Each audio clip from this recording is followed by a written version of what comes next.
क्यों गिरा है स्टॉक मार्केट आज? निफ्टी इज डाउन बाय 1.02%, यानी 186 पॉइंट से निफ्टी आज नीचे रहा। अगर सेक्टरल इंडाइसेस की बात करें तो bank Nifty was down bye 2.34%। एक जनरल वीकनेस देखी गई आज बैंकिंग स्टॉक्स में। तो चलिए एक एक करके जानते हैं कि क्या चेंज हुआ आज के मार्केट में। सबसे पहले हमें बात करनी होगी एचडीएफसी ट्विंस की, यानी HDFC limited and HDFC bank. दोनों स्टॉक्स आज डाउन रहे बाय 5%। क्या था इसके पीछे का रीजन? तो चलिए समझते हैं इसको कि क्या एग्जैक्टली हुआ जिसकी वजह से ऐसा एक्सपेक्टेड है कि आगे चल के थोड़ा सा आउटफ्लो शायद ये दो बैंकिंग के स्टॉक्स में हो सकता है। तो एचडीएफसी बैंक की जो मर्ज एंटिटी है, आगे चल के जब ये मर्जर होने वाला है उसके बाद एक एमएससीआई का एक इंडेक्स है which is tracked by a lot of fund managers जो इमर्जिंग मार्केट्स में इन्वेस्ट करते हैं। फॉर एग्जांपल यूएस जैसी कंट्री में अगर कोई फंड है जिसको इमर्जिंग मार्केट्स में इन्वेस्ट करना है तो इंडिया के लिए एमएससीआई का एक इंडेक्स होता है। उस इंडेक्स में हर एक स्टॉक के लिए अलग अलग वेट होता है। तो उस हिसाब से एचडीएफसी बैंक के लिए भी एक वेट था एंड एचडीएफसी लिमिटेड के लिए भी एक वेट था। आगे चल के मर्जर होने के बाद उस पर एक एडजस्टमेंट फैक्टर लगाया जाएगा ऑफ 0.5। ये डिसीजन एमएससीआई ने अनाउंस कर दिया है। ऐसा एक्सपेक्टेड था कि एडजस्टमेंट फैक्टर 1 का ही रहेगा। अब इससे होगा क्या, इससे क्या फर्क पड़ता है जिससे इतनी इतनी सारी चीजें चेंज हो रही है? तो इस वजह से शायद एडिशनल आउटफ्लो आ सकता है ये दोनों स्टॉक्स में से, which ranges to somewhere around 150 to 200 million dollars in around 1200 crore से लेके 1500 करोड़ रुपीस तक का आउटफ्लो ये दोनों स्टॉक से हो सकता है।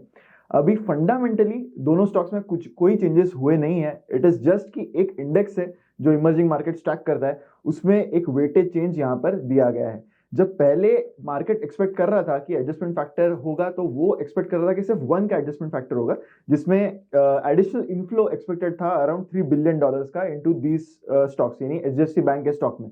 पर वो यहां पर नहीं हो रहा, इस वजह से आज इतने बड़े चेंजेस यहां पर आए हैं।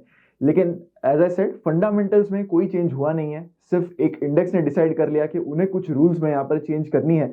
इस वजह से मार्केट ने ये दोनों स्टॉक्स में आज काफी आउटफ्लो दिखा। नेक्स्ट न्यूज हम बात करने वाले हैं मनप्पुरम फाइनेंस की। मनप्पुरम फाइनेंस का स्टॉक आज फिर से 11% डाउन रहा। परसों ये न्यूज आई थी कि ED is conducting some raids उनके कुछ ऑफिसेस में। तो आज भी उसी न्यूज को लेकर मनप्पुरम फाइनेंस का स्टॉक आज डाउन रहा। ईडी ने फ्रीज किए हैं, ईडी यानी एनफोर्समेंट डायरेक्टरेट, उन्होंने फ्रीज किए हैं 143 करोड़ के असेट्स। उनका ये कहना है कि this amount is basically illegally collected deposits which have been proceeds of crime, जिसके पीछे 143 करोड़ का टोटल डिटेक्शन यहाँ पर ईडी ने किया है। आरबीआई ने जब ये डिटेक्ट किया था उन्होंने डायरेक्टिव दिया था बैंक को to return the amount to the depositors, लेकिन जो अक्यूज्ड है इस केस में मनप्पुरम फाइनेंस उनका लेकिन आरबीआई का कहना है कि जो अक्यूज्ड है मनप्पुरम फाइनेंस ने ये रिटर्न पूरा किया नहीं है एंड इसके कोई डॉक्यूमेंट्स प्रूफ ऑफ पेमेंट यहाँ पर उन्होंने मेंटेन नहीं किया है। जब ये सर्च कंडक्ट किया गया बाय ईडी, ये भी देखा गया कि जो प्रोसीड्स ऑफ द क्राइम थे they were diverted and invested by Nand Kumar who is the CEO of the company Manappuram Finance and उनके नेम में उनके नाम पर कुछ इमूवेबल प्रॉपर्टीज में ये सारे फंड्स जो है वो डाइवर्ट किए गए। सो काफी ग्रेव एलिगेशंस यहाँ पर एनफोर्समेंट डायरेक्टरेट ने यहाँ पर लगाए हुए हैं। कंपनी ने आज एक क्लैरिफिकेशन भी दिया है कि ये सारे जो कंसर्न्स है they are relating to the CEO of the company and not directly on the company. ये क्लैरिफिकेशन चाहे उन्होंने दिया हो, लेकिन ये गवर्नेंस का बहुत बड़ा इशू है एंड गवर्नेंस के इश्यूज को लेकर मार्केट बहुत ही स्ट्रिक्ट होता है। एंड हमने ये देखा है कि लास्ट 2-3 दिन से मनप्पुरम फाइनेंस में जो हो रहा है वहां पर टॉलरेंस फॉर गवर्नेंस इश्यूज बहुत कम होता है मार्केट्स में। एंड ऑब्वियसली इस वजह से जो stock which appears undervalued to a lot of peers like Muthoot finance, undervalued दिखने के बावजूद यहाँ पर इतना ज्यादा पनिश इस स्टॉक को किया हुआ है। चाहे कंपनी ने यहाँ पर क्लैरिफाई किया होगा कि शायद कंपनी डायरेक्टली इन्वॉल्व नहीं है, कंपनी के प्रमोटर्स इन्वॉल्व है, लेकिन गवर्नेंस इश्यूज के लिए यहाँ पर कोई टॉलरेंस नहीं होगा। The next news is about federal bank which is down by 8%। Recent quarters में फेडरल बैंक के रिजल्ट्स काफी अच्छे रहे हैं। आज भी ऑन एन ओवरऑल बेसिस जो Q4 के रिजल्ट्स आए हैं बैंक के वो काफी अच्छे रहे थे, लेकिन फिर भी स्टॉक डाउन है। चलिए समझते हैं क्या क्या थे इस रिजल्ट के डिटेल्स। अगर नंबर्स पे अगर हम जाए तो 67% से ईयर ऑन ईयर जंप हुआ है in the net profit of the bank and ये प्रॉफिट अभी हो गया है 900 crore for this quarter ended March 2023। अगर हम रिटर्न ऑन असेट्स की बात करें तो वो थे 1.45%, जबकि रिटर्न ऑन इक्विटी बैंक का था 17.48%। अगर हम असेट क्वालिटी की बात करें तो gross NPA and net NPA की बात अगर करें तो वो 2.36 था उनका ग्रॉस एनपीए एंड 0.69 था उनका नेट एनपीए। अब तक के सारे नंबर्स काफी अच्छे यहाँ पर नजर आ रहे हैं। सो क्या ऐसा लगा मार्केट को for which the market has punished the stock of the bank today?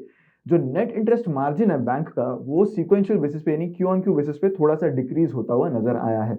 Net interest margin bank का Q3 में 3.49% था, वो घटकर 3.31% हो गया है। ये एक ट्रेंड है जो बाकी बैंक्स में नहीं देखा गया। हर एक बैंक में जो भी रिजल्ट्स आ रहे हैं वहां पर most probably you will see कि नेट इंटरेस्ट मार्जिन Q4 में बढ़ गया है कंपेयर टू Q3, लेकिन इस केस में थोड़ी सी यहाँ पर गिरावट नेट इंटरेस्ट मार्जिन में देखी गई। प्रोविजंस की अगर हम बात करें तो वो भी 55% से इंक्रीज हो गया है इन Q4।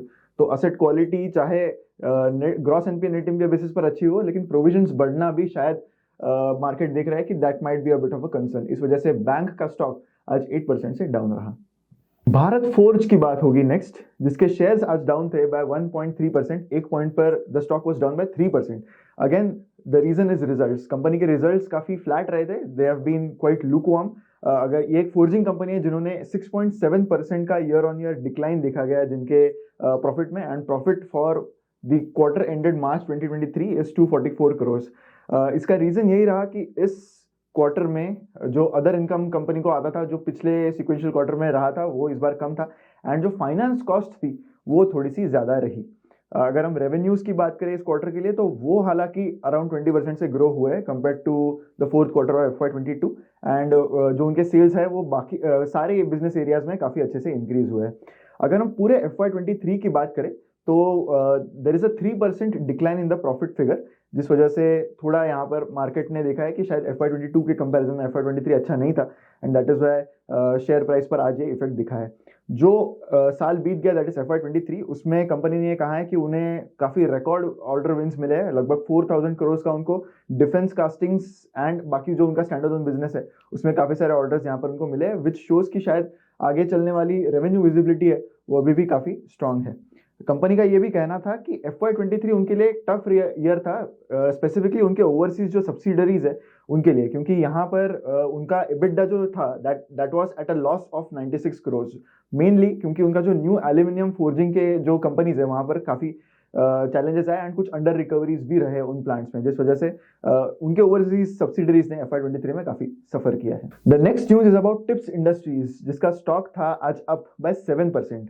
टिप्स इंडस्ट्रीज ने साइन की है एक deal with Sony Music to promote their songs in international market. ये एक सॉन्ग की जो लाइब्रेरी है टिप्स इंडस्ट्रीज के बाद वो काफी ज्यादा बड़ी है, एंड उन्होंने ये जो global music publishing agreement sign की है विद सोनी, वो इसके लिए है कि टिप्स के जो सॉन्ग्स है वो इंटरनेशनल मार्केट्स में जो है वो प्रमोट होंगे, एंड ऑलरेडी सोनी म्यूजिक का एक काफी बड़ा नाम है, काफी बड़ा मार्केट शेयर है अमंग म्यूजिक पब्लिशिंग कंपनीज, तो उसका फायदा शायद यहाँ पर होता हुआ नजर आ रहा है मार्केट को, जिस वजह से उनका स्टॉक आज अप रहा है 7%। The last news is about CEAT जो एक टायर कंपनी है उसका शेयर आज अप रहा है 3.5%।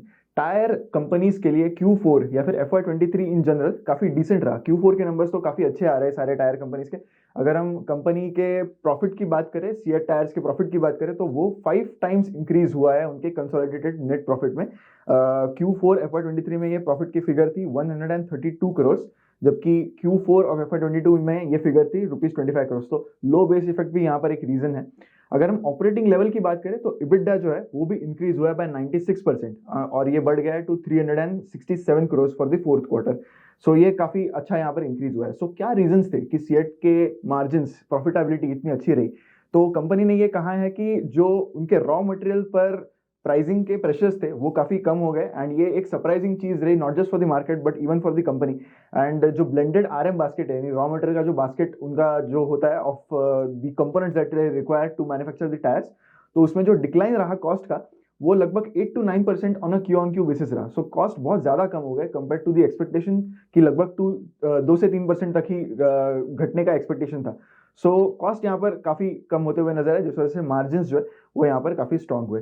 कंपनी की जो वॉल्यूम ग्रोथ है अक्रॉस ऑल दी सेगमेंट्स वो भी काफी अच्छी रही, काफी रोबस्ट रही, एंड कंपनी का ये कहना है कि यहाँ पर मार्जिन सस्टेनेबिलिटी उन्हें इन द मीडियम टर्म काफी अच्छी नजर आ रही है।